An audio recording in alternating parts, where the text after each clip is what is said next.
أعوذ بالله من الشيطان الرجيم بسم الله الرحمن الرحيم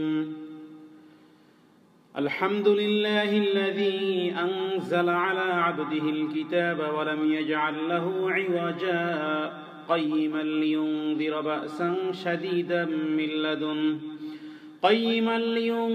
بأسا شديدا من لدنه ويبشر المؤمنين الذين يعملون الصالحات أن لهم أجرا حسنا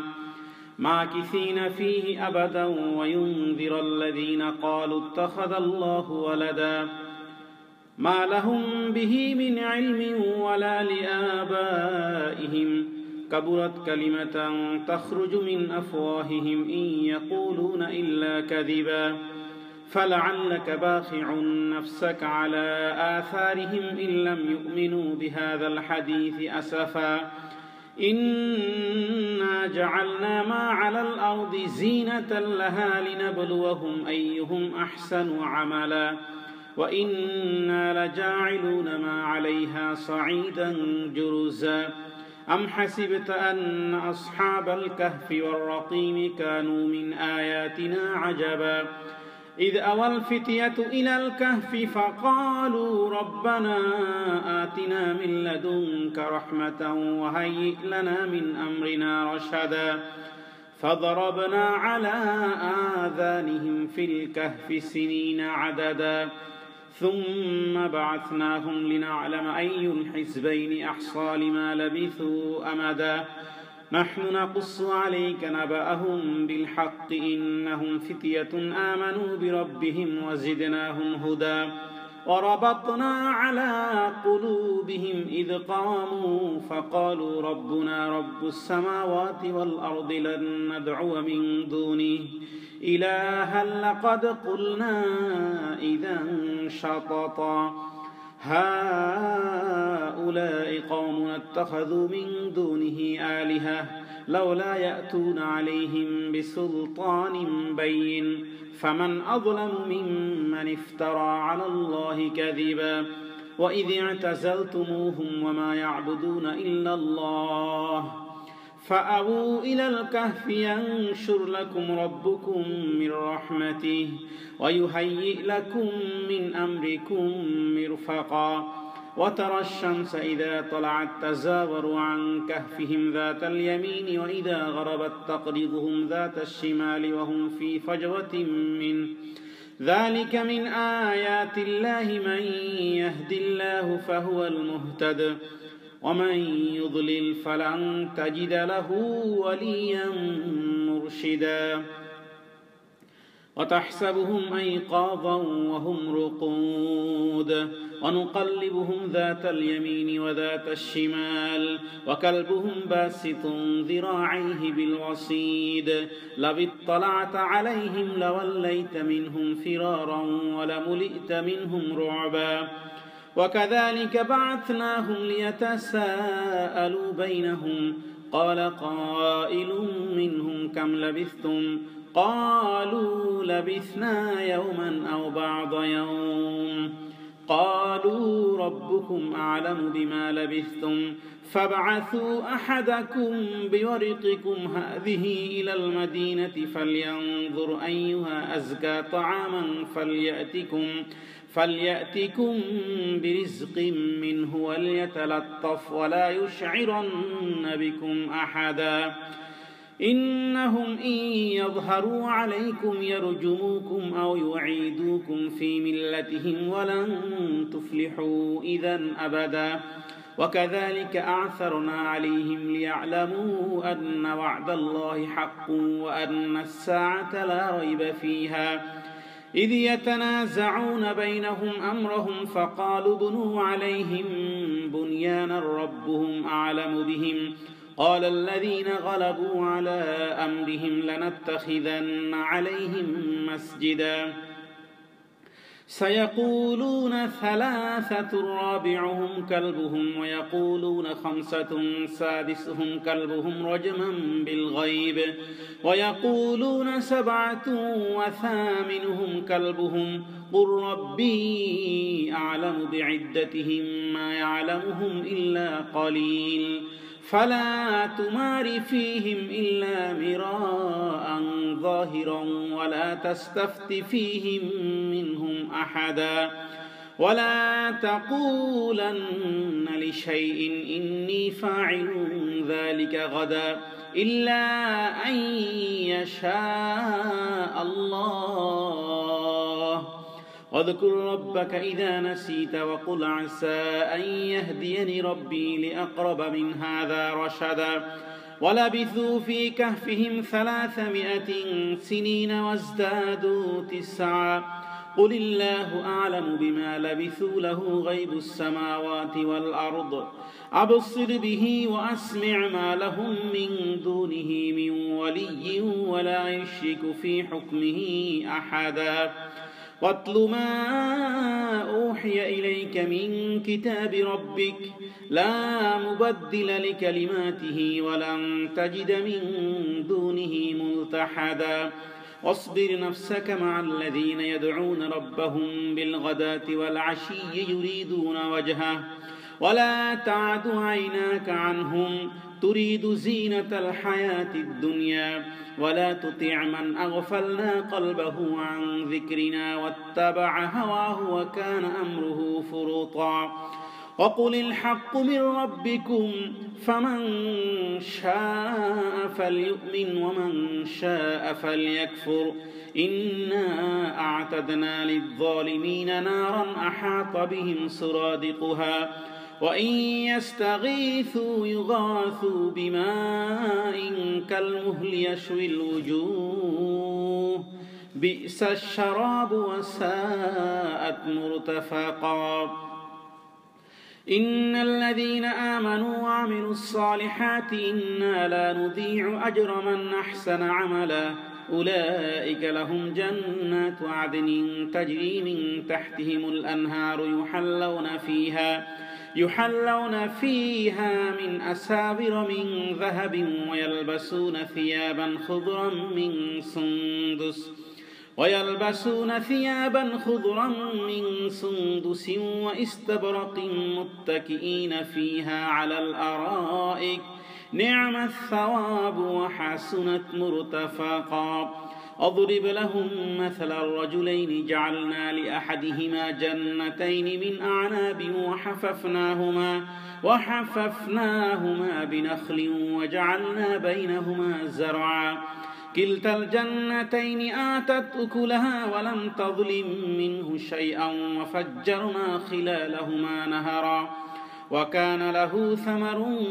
فقال لصاحبه وهو يحاوره أنا أكثر منك مالا وأعز نفرا ودخل جنته وهو ظالم لنفسه قال ما أظن أن تبيد هذه أبدا وما أظن الساعة قائمة ولئن رددت إلى ربي لأجدن خيرا منها منقلبا قال له صاحبه وهو يحاوره أكفرت بالذي خلقك من تراب ثم من نطفة ثم سواك رجلا لكن هو الله ربي ولا أشرك بربي أحدا ولولا إذ دخلت جنتك قلت ما شاء الله لا قوة إلا بالله إن ترني أنا أقل منك مالا وولدا فعسى ربي أن يؤتيني خيرا من جنتك ويرسل عليها حسبانا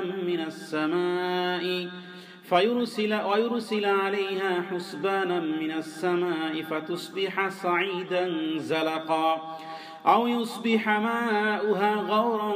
فلن تستطيع له طلبا وأحيط بثمره فأصبح يقلب كفيه على ما أنفق فيها فأصبح يقلب كفيه على ما أنفق فيها وهي خاوية على عروشها ويقول يا ليتني لم أشرك بربي أحدا ولم تكن له فئة ينصرونه من دون الله وما كان منتصرا هنالك الولاية لله الحق هو خير ثوابا وخير عقبا واضرب لهم مثل الحياة الدنيا كماء إن أنزلناه من السماء فاختلط به نبات الأرض فأصبح هشيما تذروه الرياح وكان الله على كل شيء مقتدرا المال والبنون زينة الحياة الدنيا والباقيات الصالحات خير عند ربك ثوابا وخير أملا ويوم نسير الجبال وترى الأرض بارزة وحشرناهم فلم نغادر منهم أحدا وعرضوا على ربك صفا لقد جئتمونا كما خلقناكم أول مرة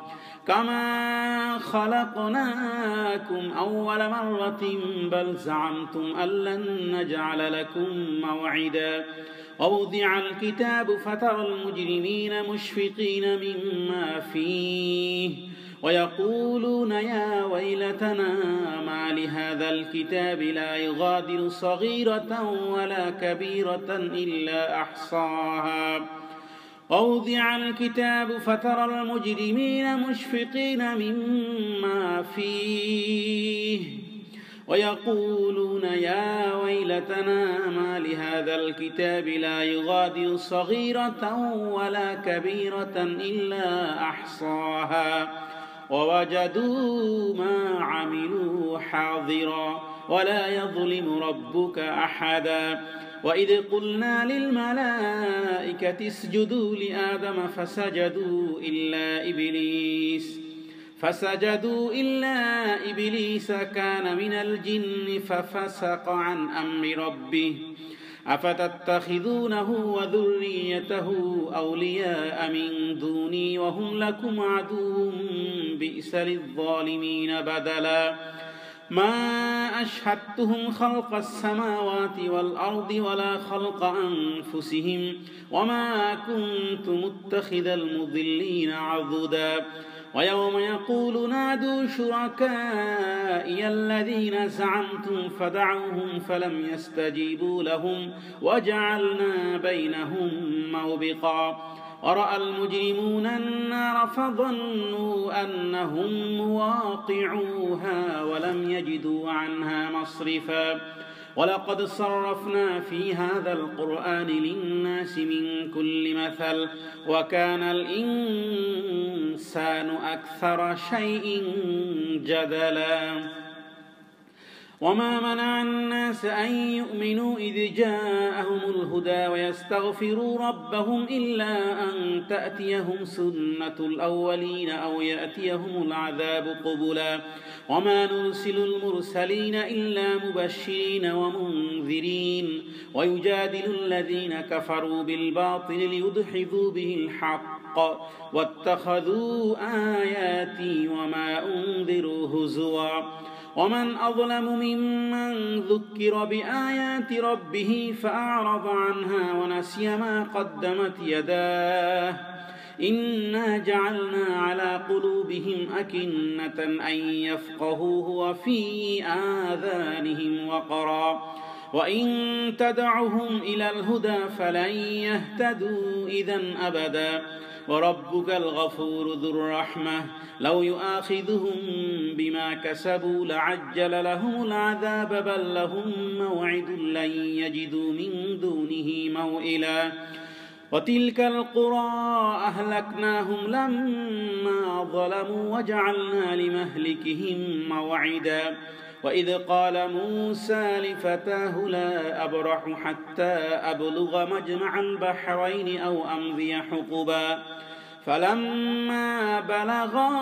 مجمع بينهما نسيا حوتهما فاتخذ سبيله في البحر سربا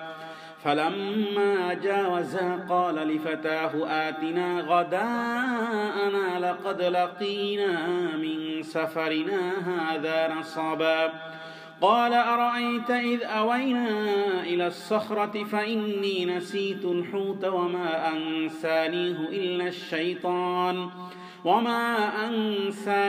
إلا الشيطان أن أذكره واتخذ سبيله في البحر عجبا قال ذلك ما كنا نبغي فارتد على آثارهما قصصا فوجدا عبدا من عبادنا آتيناه رحمة من عندنا وعلمناه من لدنا علما قال له موسى هل أتبعك على أن تعلمني مما علمت رشدا قال إنك لن تستطيع معي صبرا وكيف تصبر على ما لم تحط به خبرا قال ستجدني إن شاء الله صابرا ولا أعصي لك أمرا قال فإن اتبعتني فلا تسألني عن شيء حتى أحدث لك منه ذكرا فانطلقا حتى إذا ركبا في السفينة خرقها قال أخرقتها لتغرق أهلها لقد جئت شيئا إمرا قال ألم أقل إنك لن تستطيع معي صبرا قال لا تؤاخذني بما نسيت ولا ترهقني من أمري عسرا فانطلقا حتى إذا لقيا غلاما فقتله قال أقتلت نفسا زكية بغير نفس لقد جئت شيئا نكرا قال ألم أقل لك إنك لن تستطيع معي صبرا قال إن سألتك عن شيء بعدها فلا تصاحبني قد بلغت من لدني عذرا فانطلقا حتى إذا أتيا أهل قرية استطعما أهلها فأبوا أن يضيفوهما فوجدا فيها جدارا يريد أن ينقض فأقامه قال لو شئت لاتخذت عليه أجرا قال هذا فراق بيني وبينك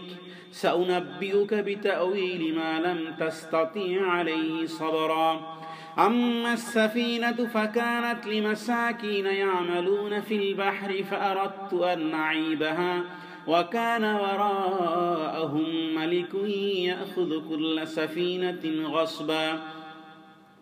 وأما الغلام فكان أبواه مؤمنين فخشينا أن يرهقهما طغيانا وكفرا فأردنا أن يبدلهما ربهما خيرا منه زكاة وأقرب رحما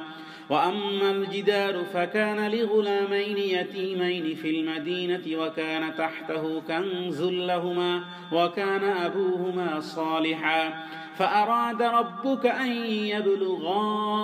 أشدهما ويستخرجا كنزهما رحمة من ربك وما فعلته عن أمري ذلك تأويل ما لم تستطع عليه صبرا ويسألونك عن ذي القرنين قل سأتلو عليكم منه ذكرا إنا مكنا له في الأرض وآتيناه من كل شيء سببا فأتبع سببا حتى إذا بلغ مغرب الشمس وجدها تغرب في عين حمئة ووجد عندها قوما قلنا يا ذا القرنين إما أن تعذب وإما أن تتخذ فيهم حسنا قال أما من ظلم فسوف نعذبه ثم يرد إلى ربه فيعذبه عذابا نكرا وأما من آمن وعمل صالحا فله جزاء الحسنى وسنقول له من أمرنا يسرا ثم أتبع سببا حتى إذا بلغ مطلع الشمس وجدها تطلع على قوم لم نجعل لهم من دونها سترا كذلك وقد أحطنا بما لديه خبرا ثم أتبع سببا حتى إذا بلغ بين السدين وجد من دونهما قوما لا يكادون يفقهون قولا قالوا يا ذا القرنين إن يأجوج ومأجوج مفسدون في الأرض فهل نجعل لك خرجا على أن تجعل بيننا وبينهم سدا قال ما مكني فيه ربي خير فاعينوني بقوة أجعل بينكم وبينهم ردما آتوني زبر الحديد حتى إذا ساوى بين الصدفين قال انفخوا حتى إذا جعله نارا قال آتوني أفرغ عليه قطرا فما استطاعوا أن يظهروه وما استطاعوا له نقبا قال هذا رحمة من ربي فإذا جاء وعد ربي جعله دكا وكان وعد ربي حقا وتركنا بعضهم يومئذ يموج في بعض ونفخ في الصور فجمعناهم جمعا وعرضنا جهنم يومئذ للكافرين عرضا الذين كانت أعينهم في غطاء عن ذكري وكانوا لا يستطيعون سمعا أفحسب الذين كفروا أن يتخذوا عبادي من دوني أولياء إنا أعتدنا جهنم للكافرين نزلا قل هل ننبئكم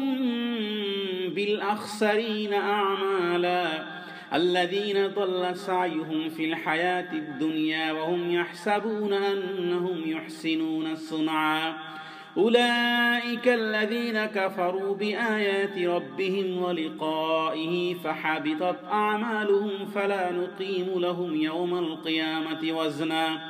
ذلك جزاؤهم جهنم بما كفروا واتخذوا آياتي ورسلي هزوا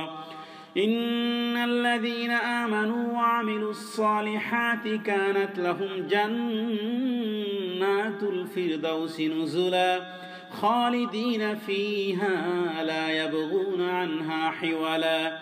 قل لو كان البحر مدادا لكلمات ربي لنفد البحر قبل أن تنفد